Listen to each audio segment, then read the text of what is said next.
start a sentence with, people are coming here to take advantage of us. Why will you not say that? But why will you not say that among... This heated clash lays bare the fundamental divide between the political establishment and the British public over illegal immigration. When a sitting MP describes taxpayer-funded housing and allowances for unvetted arrivals as meager handouts, it demonstrates an astounding level of tone deafness toward millions of working-class families who are struggling to pay their own bills. Throughout the entire 12-minute interview, Christine Jardine repeatedly dodged a simple, direct question. Why does the political left reflexively label thousands of young men crossing from safe European nations as fleeing persecution, rather than admitting many are economic migrants exploiting a weak border system? By blaming Brexit, previous administrations, and gang networks, while ignoring the massive financial pull factors created by the state, the Liberal Democrats show why so many voters feel completely abandoned. Until politicians face the raw reality of the Channel crossings, instead of hiding behind scripted talking points, public frustration will only continue to boil over. What's the Liberal Democrat view of what happened, A&1 yesterday in that Spanish enclave, but more importantly, what is happening in the United Kingdom? And does the Liberal Democrat Party understand how toxic this issue is becoming for the British people? Nobody likes what's happening in the Channel. Nobody likes to see people drowning. Nobody likes to see that. Nobody wants to see that. We all know that the immigration system is broken and we have to fix it.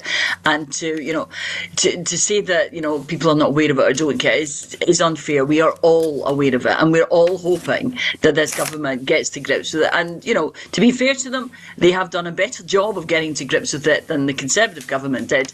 And I do find it ironic when I listen to Reform going on about it, and Nigel Farage in particular, because it was Brexit. Pre-Brexit, we didn't have this problem. This stems from Brexit, because pre-Brexit, we could say to people who came here from France or Spain or Italy or any other European country, you landed there first, you have to stay there. Now, we can't do that now because we left the European Union and that agreement no longer exists. But what we have to do is find a way of making sure that there are no boat crossings, that we do something about it. Every summer we have this problem. The government is trying to get to grips with it by making it less attractive to come to this country. And I agree. Christine, I agree. How? Hang on, let me finish. The one thing I would say is that if people come here and they want to stay, then they should work. They shouldn't be living on these meager handouts. They should work. They should be contributing. All right, they should be paying tax. So it's important. And we should have a much better system than we've got that got broken 10 years ago. You bring. I haven't mentioned Nigel Farage all morning. I don't want to talk about Nigel Farage. I want to talk about the Liberal Democrats. I just want to pick up on a couple of things. You blame Brexit for the movement. Hear me out. You don't in any way blame, you call the meager, that's what you just said, the meager handouts. How do you justify to hardworking men and women across Britain, working people, by the way, working people, who would recoil to hear you say meager when these people are afforded things that hard-working Brits couldn't even dream of? We can talk about Brexit in a minute. How do you ally what you just said to British people who ring in the thousands and say to me, I cannot even survive hardly at the moment, genuinely, and these people are getting handouts? You don't need to tell me.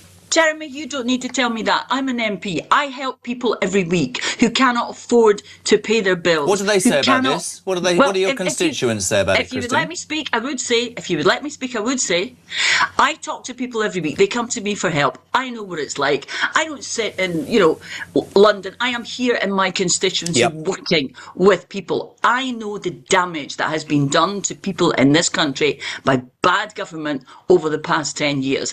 I know the damage that's been done to the cost of living. I know that what we need is good governance. And what I said was that we need people who come to this country to work, and that to make a contribution, specifically because we have a problem. We can't afford to the situation that we're in at the moment.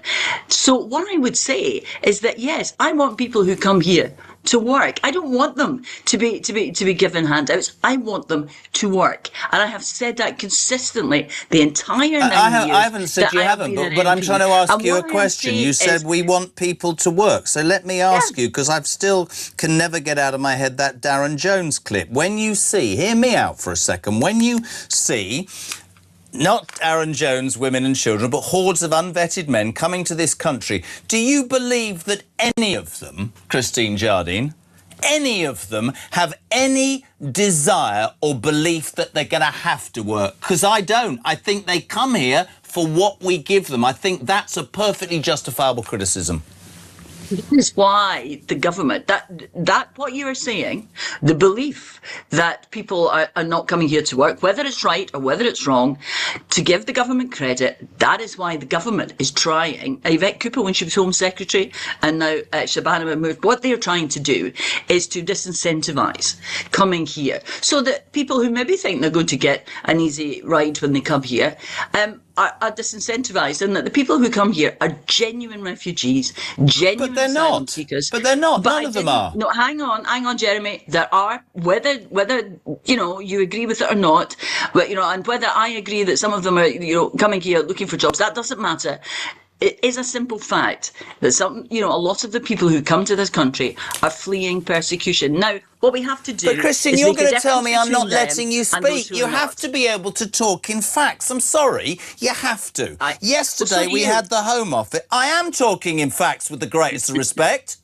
You cannot come out with comments like, some of them are escaping persecution. So tell me yesterday, in your mind, important we get it, 752 migrants reached the UK yesterday, biggest channel crossings of the year. 4, and I touched upon it all morning, the human disaster, 4 died for Christ's sake. That's awful.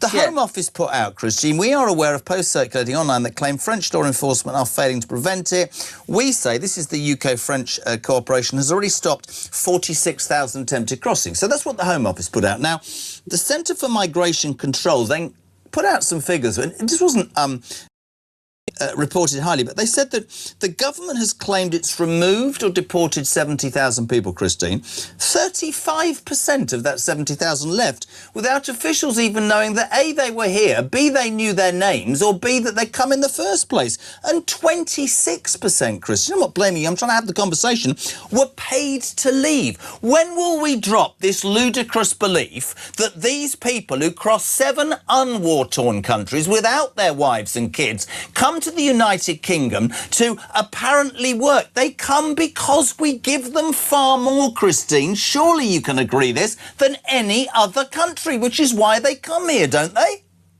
It's an argument you need to take up with the government, but what I said was that we need to disincentivise it. We need to break the gangs who are making money out of people coming here. That is what we need to do, and that is what we need the government to do. And we have had 10 years of government that didn't do that, and that is the problem. And we have to allow this government the opportunity to do it. Now, they say, as you said, they say that the figures are lower, that they are coming down, that their policies are working. Now, I will believe the evidence. When we get the next round of figures, I will believe what the evidence tells me. But what we have to do is we have to recognise that, as you said yourself, it's a serious problem. I don't want people dying in the Channel. I don't like that idea. I don't want people dying swimming to Spain, to Ceuta, which is somewhere actually I've been, and that anyone could swim there, I think, is remarkable. But that would try to swim there even is remarkable. But we have to do something, yes, about the immigration system, which is broken.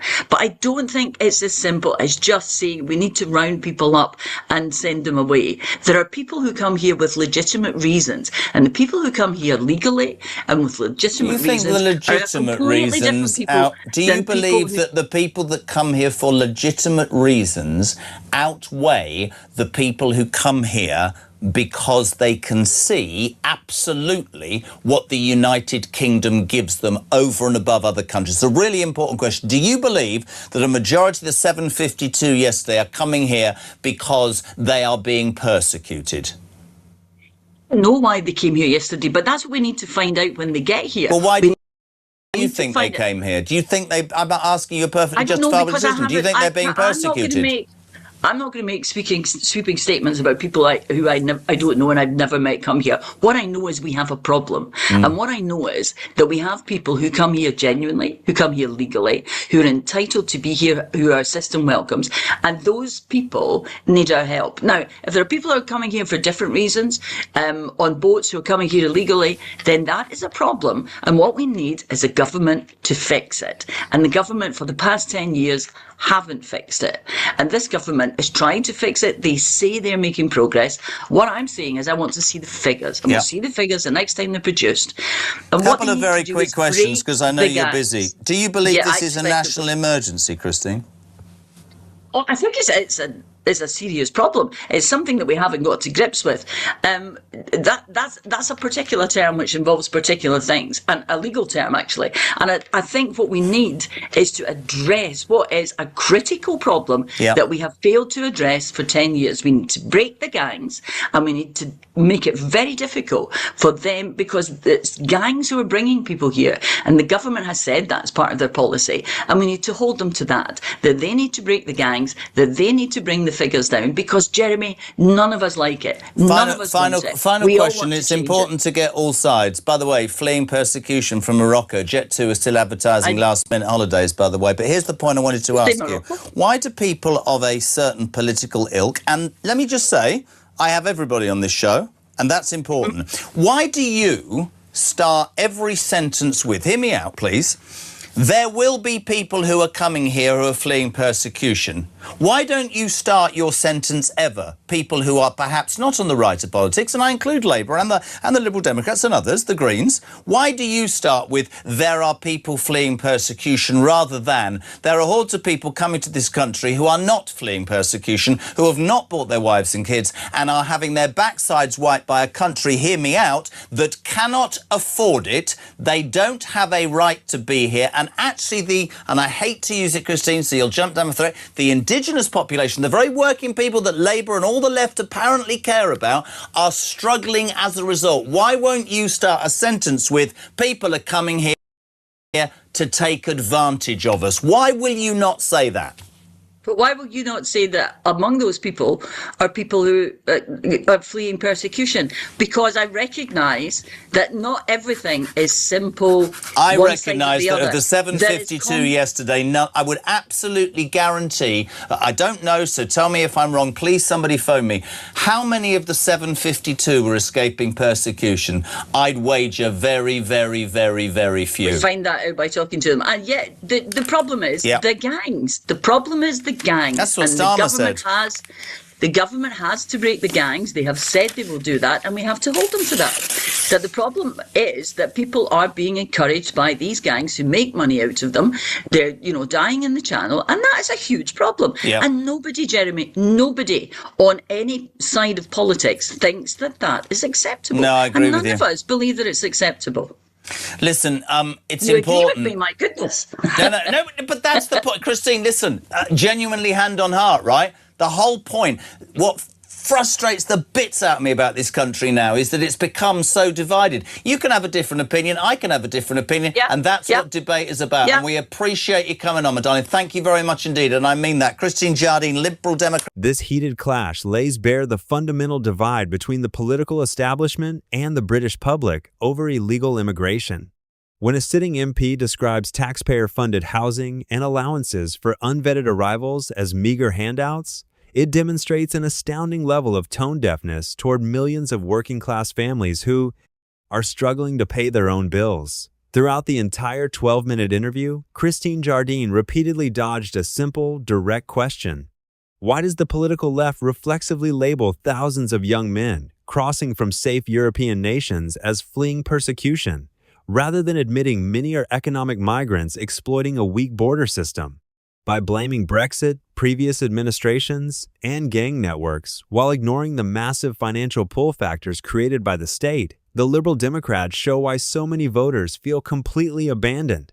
Until politicians face the raw reality of the Channel crossings, instead of hiding behind scripted talking points, public frustration will only continue to boil over.